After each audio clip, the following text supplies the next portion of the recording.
Is the Israel-Hamas conflict over? I'm sure that's going to be the new talking point. People who align in the side of MAGA are going to use this to bolster up his presidency.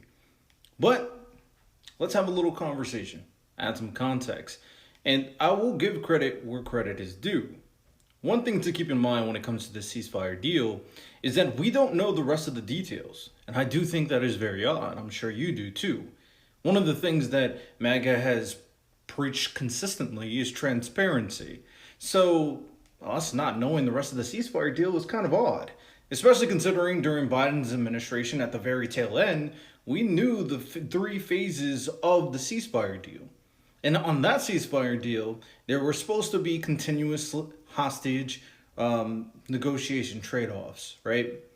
And for some reason, Israel was not happy with how the negotiation was going, and they decided to attack.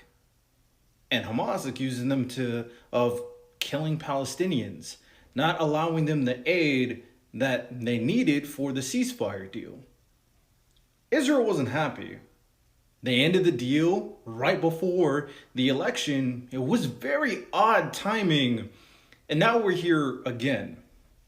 The rest of the hostages did get released, the living hostages at the very least, did get released from Hamas, is what is being reported. And a good number of Palestinian hostages also got released. But what is next? Will Hamas step down officially? Who will be governing the Palestinian area? These are the big questions we should have, because there's numerous deals and negotiations that went down. And leading up to this entire conflict that started October 7th, there was still that tension between the two sides. Now, Donald Trump is trying to claim that he's going to establish forever peace. We will wait and see. Because based off the actions of Trump and his relationship with Israel, it's very obvious that he is very, very, very, very pro-Israel. And Israel has made it kind of clear that they are more than willing to take over the entire area of Gaza. Maybe, dare I say, displace some Palestinians. So we'll have to see how this plays out. This may be a ceasefire deal, doesn't mean the end of the conflict.